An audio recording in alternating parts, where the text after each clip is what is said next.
am back with another video, and this video is about Daca, and CBS is talking about the fact that Trump is trying to terminate Daca, which was created through executive pen by the Obama administration. So we see Daca was created by Obama. So Trump said it was illegal, therefore he's terminating it, and he says it's the Supreme Court does what they think they're going to do. Then it falls back to him, and he'll terminate it, and he will work with the Democrats to help the Daca. I think it's 700,000 children that was brought here by their parents and got better educations, better opportunities than the ADOS that is being created by Black Americans that are direct descendant of those that were enslaved, brought over here for the purpose of taking their work skills and creating this America that we live in. So this is what they're fighting for. So we're going to hear a little bit of what this guy here, name I could never pronounce. Including 2 who are named as plaintiffs in the litigation. What would the program's potential termination mean for you? Well, as I have a daughter now, so it would separate me from my family, or perhaps not allow me to do the best that I could, just because I would have fear. So she's worried about being separated from her child. ADOS is being separated from their children because they're being sent to jail, getting 30, 40, 100 years in prison for nonviolent criminal actions. So, both situations are nonviolent criminal actions, but she doesn't want to be sent back to her native country, and African Americans can't go back to their native country because they were sold here. Ancestors were sold here 400 some years ago, but they are basically being sent back to the plantation where ADOS continues to work for free and fund America. Deportation, that's the main thing. If you had the rare opportunity to stand before the 9 justices and argue your case in front of them, what would you tell them? I would tell them that I am just a human being who came to this country looking for better opportunities. I haven't done anything wrong. I belong in this country. This is the place that I grew up and where my friends and families are. I grew up in the United States. I've been here since. So she hadn't done anything wrong.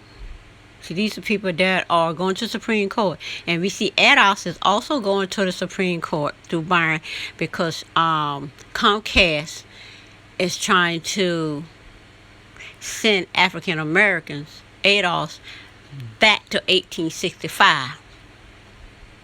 So we see 2 cases going to the Supreme Court.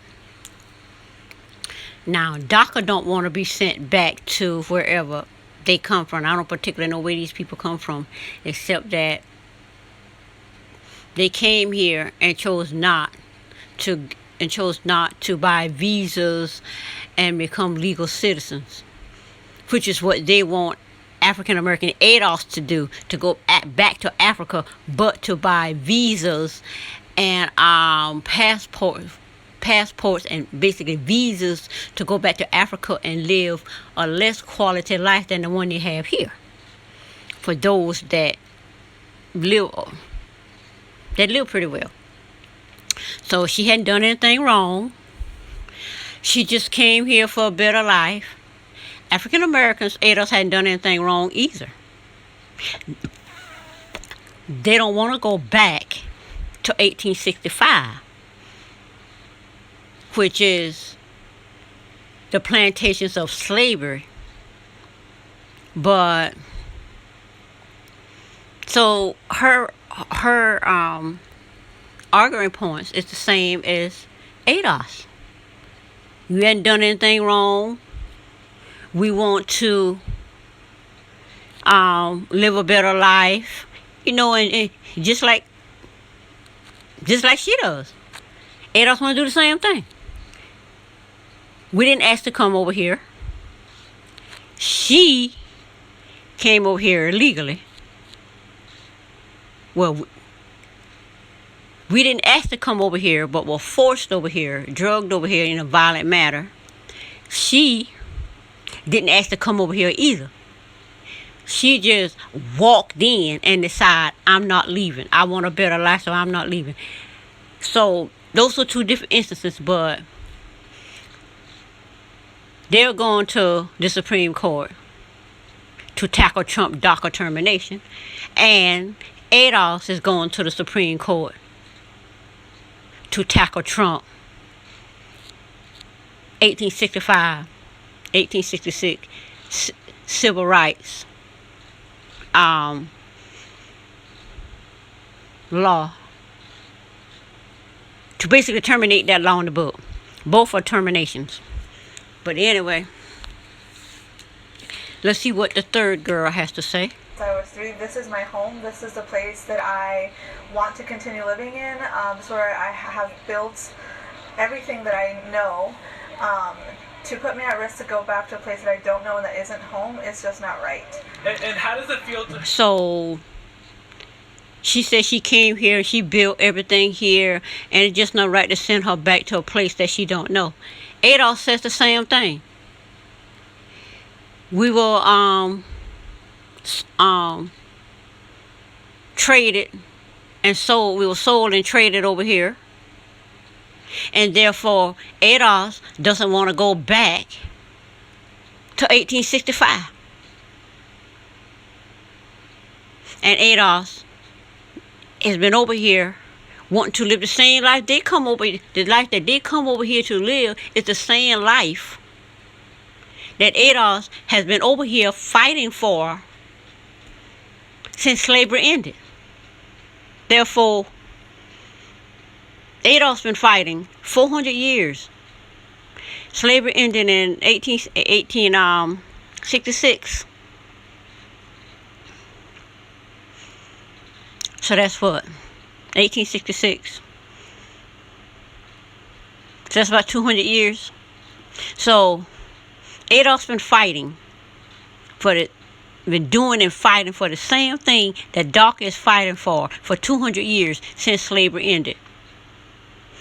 And now both are going to the Supreme Court, trying to stop the termination of these acronyms. So let's see what this fourth girl has to say. Your name on such a big legal case. I think it's very inspiring because that was the only way that I had to fight for my community, for my immigrant community, but most importantly for my family. I have 2 children that were born here, and they are the main reason why I became part of the lawsuit and why I marched 230 miles from New York to DC. You consider yourself an American? So, okay. I am. I do consider myself American in every single way of a paper. And Camilo Montoya. So she considers herself American. Okay. ADOS considers herself American. And a lot of people got issues with ADOS considering themselves American. These four people don't consider themselves where they came from. Therefore, African American descendants of slavery are not taking up the mantle of African, because We know we are from Africa. They know where they're from, but they consider themselves American first. ADOS consider ourselves American first. American Daca, American descendant of slavery, ADOS. So we're fighting for the same thing. But ADOS is not supposed to fight for their children. And we see Byron Allen, we didn't ask for this. These four are going to the Supreme Court to stand up for Daca, ADOS, and Byron Allen. ADOS as a group, a political group, and Byron Allen is going to the Supreme Court to stand up for their communities, their families, those that have been fighting for last 200 years for the right to live a better life, just as this young lady says on here. But anyway, that's it for this video, and I'll see you on the next one. Bye.